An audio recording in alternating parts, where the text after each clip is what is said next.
Hello everyone. Today we will discuss government of India act 1919 जिसको हम उनटाइक GeM support reform भी कहते हैं। सो बेसिकली मैंने दो शॉर्ट्स के अंदर मैंने दो जो मेन पॉइंट्स है वो बता दिए थे। वो मेन पॉइंट्स क्या थे? फर्स्ट लेवल डिस्कस कि जो सेंट्रल गवर्नमेंट की जो पावर थी कहीं ना कहीं वो डीमार्केट कर दी गई। डीमार्केट इन द सेंस कि अब क्या कर दिया गया कि प्रोविंसेस को भी अब पावर दे दी गई कहीं ना कहीं। और प्रोविंसेस का मतलब मैंने आपको बताया था क्या होता है कि जैसे लाइक आज के टाइम पे अगर हम देखें, जैसे एक सेंट्रल लेवल पे गवर्नमेंट होती है तो एक स्टेट लेवल पे गवर्नमेंट होती है, ठीक है। तो कुछ ऐसा ही आप लगा सकते हो, मतलब एक आइडिया लगा सकते हो कि जैसे एक सेंट्रल गवर्नमेंट होगी, फिर एक प्रोविंसेस की गवर्नमेंट होगी, और कहीं ना कहीं प्रिंसली स्टेट्स भी हमारे उसमें इंडिया में तब उस टाइम पे एग्जिस्ट करते थे। सो बेसिकली फर्स्ट पॉइंट था कि कहीं ना कहीं पावर डिमार्केट कर दी गई और प्रोविंसेस को भी पावर दे दी गई कि आप कुछ सब्जेक्ट्स के अंदर रूल्स एंड रेगुलेशन बना सकते हो अपने एरिया के लिए, ठीक है। ऐसे हो गया। फिर सेकंड था कि अगर कोई पूछे कि डायरकी कब इंट्रोड्यूस की गई थी सबसे पहले, तो वो था 1919 की एक्ट के थ्रू, ठीक है। सेकंड पॉइंट ये था सबसे ज़रूरी। और थर्ड पॉइंट क्या था? थर्ड पॉइंट था कि जो एक मैंने आपको पहले बताया कि जो एक इंडियन लेजिस्लेटिव काउंसिल बनी थी, ठीक है। और तो उस काउंसिल को क्या बना दिया गया, अब एक बाई कैमरल बना दिया गया। बाई कैमरल की मतलब अब दो सदन बना दिए गए। जैसे हमारे इंडिया में अभी दो सदन हैं, एक लोकसभा, एक राज्यसभा, ठीक है। ऐसे ही क्या बना दिया गया, एक अपर हाउस बना दिया गया, एक लोअर हाउस बना दिया गया। अपर हाउस मतलब जैसे लाइक राज्यसभा बना दिया गया, ठीक है। काउंसिल ऑफ स्टेट्स मतलब जहाँ से स्टेट के रिप्रेजेंटेटिव आते थे काउंसिल, मतलब उसमें जो अपर हाउस था, ठीक है, लाइक राज्यसभा के। और जो लोअर हाउस था लोकसभा, जहाँ से मतलब जो हम क्या कह सकते हैं, मतलब उसको हम क्या बोलेंगे, लोअर हाउस को लेजिस्लेटिव असेंबली, ठीक है। उसको हम लेजिस्लेटिव असेंबली बोलेंगे। सो बेसिकली मतलब ये बस आप याद रखना कि जो बाइकैमरलिज्म है वो किस एक्ट के थ्रू आया था, बस आप ये याद रखना, क्योंकि वहाँ पे ये नहीं कि आपसे ये पूछेंगे भाई क्या कुछ हुआ था या फिर कैसे हुआ था। बस आपको नॉर्मल एक वर्ड दे देंगे कि बाइकैमरलिज्म, और आपको उसका आंसर करना है कि बाइकैमरलिज्म किस एक्ट के थ्रू इंट्रोड्यूस हुआ था, ठीक है। तो ये चीज़ होगी। और मैंने आपको बताया था कि कम्युनलिज्म, फादर ऑफ जो इंडियन कम्युनलिज्म है उसको किसको बोला जाता है, लॉर्ड मिंटो को, क्योंकि उसने इंट्रोड्यूस किया था ना सबसे पहले कि मुस्लिम्स को रिप्रेजेंटेशन देंगे, एक सेपरेट रिप्रेजेंटेशन। तो ठीक इसी तरह से एक पहले हमने मुस्लिम्स को सेपरेट रिप्रेजेंटेशन दिया, फिर उस सेपरेट रिप्रेजेंटेशन को बहुत और पार्ट्स के लिए अलग अलग जो सेक्शंस थे उनके लिए भी कहीं न कहीं अलाउ कर देगा। उस सेक्शंस में अगर मैं बात करूँ कौन-कौन शामिल था, जैसे सिख थे, ठीक है? और इंडियन क्रिश्चियन थे, एंग्लो इंडियंस थे, और साथ में कौन थे? यूरोपियंस भी थे। तो मतलब क्या हुआ कि जो एक सेपरेट रिप्रेजेंटेशन का जो कॉन्सेप्ट आया था, उसको और भी ज़्यादा बढ़ा दिया गया, ठीक है? और उसको और ज़्यादा एडवांस कर दिया गया। फिर साथ में एक और चीज़ बहुत इम्पोर्टेंट हुई थी, वो क्या थी कि जो इलेक्शन का जो राइट जो आज हमें मिला हुआ है कि जैसे ही हम 18 प्लस होते हैं तो हमें मतलब वोटिंग का अधिकार है, ठीक है। तो पहले क्या था, इस एक्ट में पहली बार ये किया गया कि कुछ लोगों को, कुछ सेक्शन के कुछ लोगों को, वो भी पता है वो लोग कौन थे, लाइक जमींदार होगी जिसके पास मतलब बहुत सारा पैसा हो, या फिर जो बहुत ही नॉलेजेबल पर्सन हो, मतलब इन दोनों में से कोई भी एक हो, तो मतलब उसको कहीं न कहीं वोटिंग राइट्स दे दिए गए। वो भी बहुत मतलब थोड़े बहुत लोगों को मिले थे, ज़्यादा सबको नहीं मिले थे, सिर्फ़ बहुत थोड़े लोगों को। मतलब जिसके पास बहुत पैसा हो, या फिर जिसकी बहुत पहुँच हो, या फिर मतलब जो बड़े-बड़े नेता थे, या फिर आप उसके उस उनको लगा सकते हो, ठीक है? एक ये मेन चीज़ हुई थी। और एक मेन चीज़ ये हुई थी कि देखो पहले मैंने क्या पढ़ा था कि हमने क्या पढ़ा था, सेक्रेटरी ऑफ स्टेट एक पोजीशन बनाई थी, और जिसके अंडर 15 मेंबर्स की एक बॉडी थी, मतलब जो उसे असिस्ट करेगी, ठीक है।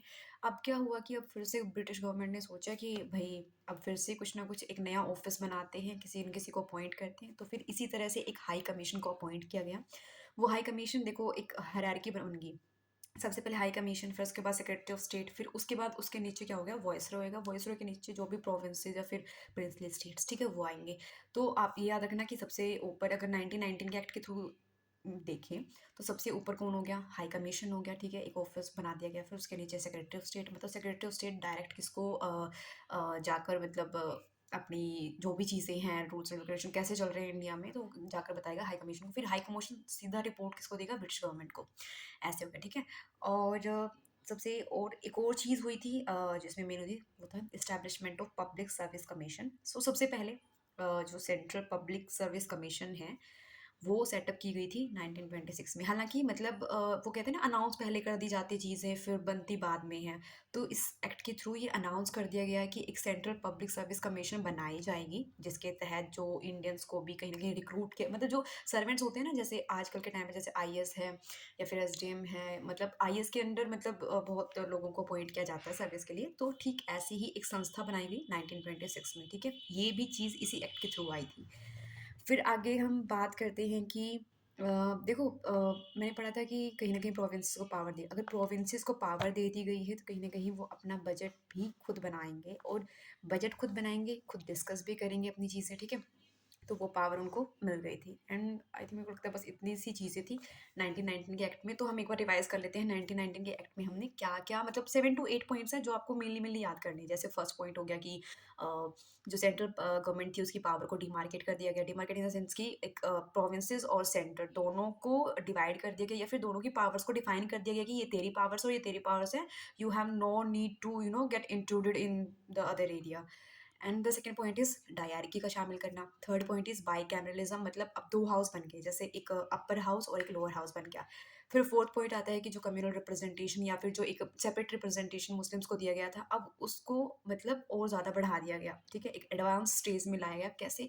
कुछ लोगों को इंक्लूड करके, कुछ सेक्शंस जो इंडियंस थे उनके कुछ सेक्शंस को इंक्लूड करके, जैसे सिख हो गया, जैसे जैसे यूरोपियंस हो गए, जो क्रिश्चियन जो बाहर से आए थे हमारे इंडिया में रहने लग गए थे, तो उन क्रिश्चियन को दे दिया गया, ठीक है। तो साथ में अच्छा ये वाला कॉन्सेप्ट हो गया, साथ में एक चीज़ थी कि सेंट्रल पब्लिक सर्विस कमीशन को इस्टेब्लिश किया जाएगा, एक ये चीज़ इंपॉर्टेंट होगी। और हमने क्या पढ़ा था कि हाँ, कि इसने मतलब इस एक्ट के थ्रू कुछ लोगों को फ्रेंचाइज़ी दी गई, ठीक है। और किन लोगों को फ्रेंचाइज़ी का मतलब पता क्या होता है? कि आपको एक वोटिंग राइट्स मिलना, मे बी शायद कि जैसे जो ज़मींदार्स हो गए, बड़े-बड़े ज़मींदार्स हो गए, ठीक है? या फिर और किस मतलब एक बेस बना दिया गया, कैसे? आपके पास कितनी प्रॉपर्टी है, या फिर आप कितना टैक्स पे करते हो, या फिर आपकी एजुकेशन, मतलब वही बात होगी ना कि जिसके पास जितना पैसा है, या फिर कोई नॉलेजेबल बंदा है जिसके पास नॉलेज है मतलब अपने राइट्स को लेके, तो कहीं न कहीं उनको थोड़े बहुत मतलब जो इलेक्शन का जो राइट है, मतलब जो वोटिंग का जो राइट है इलेक्शन में, वो दे दिया गया, ठीक है? अच्छा, शायद हमने सारे के सारे जो पॉइंट्स हैं, और एक चीज़ मतलब, और एक हाई कमिश्नर बना दिया गया, एक नया ऑफिस, ठीक है, इंडिया के लिए, ये मेन इंपॉर्टेंट है। और आई थिंक मेरे को लगता है बस आई थिंक एक ये चीज़ और ध्यान रखने लायक है कि जो गवर्नर जनरल की, या फिर कह सकते हैं वॉइस रॉय की, जो लेजिस्लेटिव जो एग्जीक्यूटिव काउंसिल थी, एग्जीक्यूटिव काउंसिल वो थी, मतलब जो जिसे कहते हैं ना बिल्कुल एकदम हेड, जैसे आजकल के टाइम पे अगर हम बात करें कैबिनेट की, तो वो ठीक वो कैबिनेट की तरह ही एग्जीक्यूटिव काउंसिल थी वायसरॉय की। तो उस एग्जीक्यूटिव काउंसिल के मेंबर्स पता कौन हुए? अब इंडियंस को भी शामिल कर लिया गया एग्जीक्यूटिव काउंसिल में। सो इंडियंस आई थिंक मेरे को लगता है, मतलब अगर एग्जीक्यूटिव काउंसिल में 6 मेंबर है तो उसमें से 3 मेंबर्स हमारे इंडियंस होंगे, ये भी इस एक्ट के थ्रू अभी शामिल कर लिया गया। Okay then,